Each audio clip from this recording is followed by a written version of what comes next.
This reporting happening by the New York Times.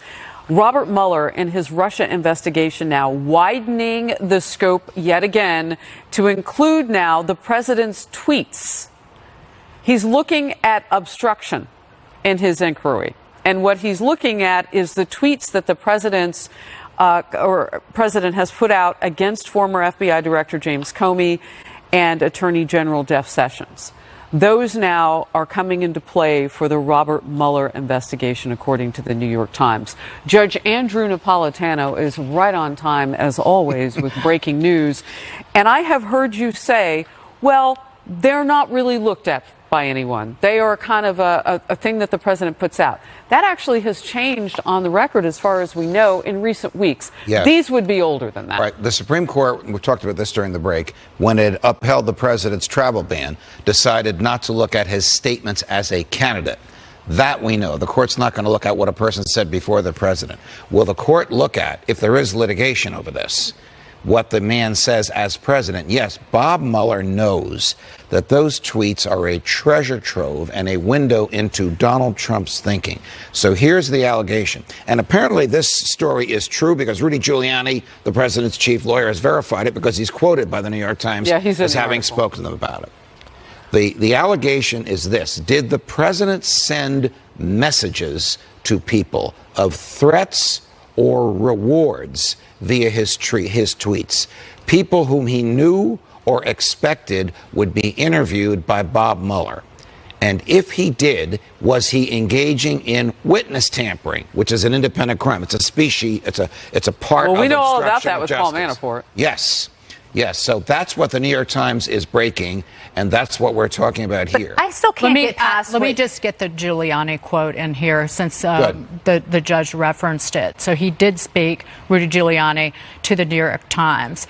Quote, "If you're going to obstruct justice, you do it quietly and secretly, not in public." He was referring to more typical obstruction cases where prosecutors will focus on measures taken in private, like bribery, destroying evidence and things like that. But that is the one initial quote from Rudy Giuliani in this article. But I still think Judge Ellis, I still firmly believe what Judge Ellis has said in the Manafort case. That's the trial judge in the Manafort case. Yes, that basically Mueller is gunning for impeachment or prosecution here, because we were talking about Rod Rosenstein earlier. That's the same guy. And speaking of conflicts of interest, this is the guy who laid out the case for firing James Comey and then appointed a special counsel to look at things like obstruction of justice. You look at James Comey's own memos. Yeah, but in the Manafort case, wasn't there like a ton of evidence that he actually was doing what they were saying? In fact, didn't they stick him back in the pokey? But not in relation to Russia interference. Yeah, I mean, having nothing to do, but having nothing to do with Russian interference. James Comey's own memos demonstrate that President Trump told him to investigate to get to the bottom if any of his people did anything wrong. The Inspector General's report lays out the case against James Comey's firing as well. Piece is about.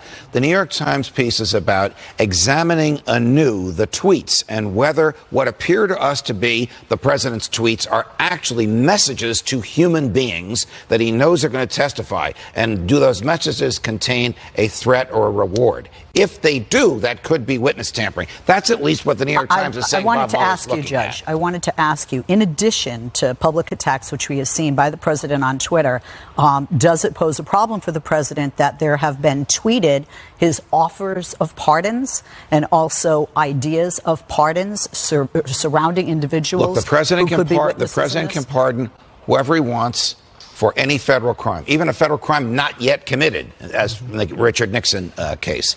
The issue is there a pattern in these pardons intended to send a message to people who are going to testify against the president before Bob Mueller's grand jury, and will he influence that testimony? I would like to just step in here with a couple of those tweets. Attorney General Jeff Sessions has taken a very, all caps, weak position on Hillary Clinton's crimes.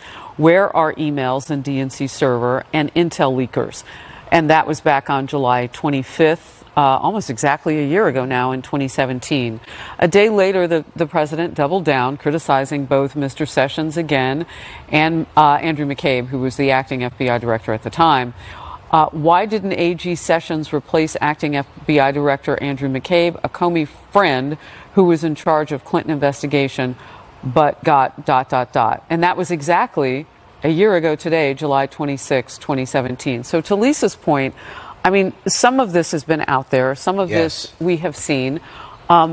These things are innocuous. There's no suggestion of a crime in these. I don't understand how it works into. You'll have to explain it. Just how does this work into Mueller's thing about obstruction? I mean, I see Lisa's question now. When you really drill down on the tweets, what's there? Well, the Times suggests usually prosecutors will look for one slam dunk piece of evidence. Right. I can recall many single emails that someone who was prosecuted sent, like Frank Quattrone, eventually exonerated, clean up those files. They must be looking for a pattern. They're looking for trying to stitch together episodes. Yes. So that would tweets on top of other things, encounters other pieces of evidence to build a case. The most dramatic news here is to contradict what Rudy Giuliani said about 4 months ago in this building, that the Mueller team had given up the ghost on obstruction of justice. Not only have they not given up the ghost, they have a new rabbit hole down which to go. And in that rabbit hole are hundreds and hundreds and hundreds of tweets that came out of the president's mouth. All right, let's move on. This is breaking.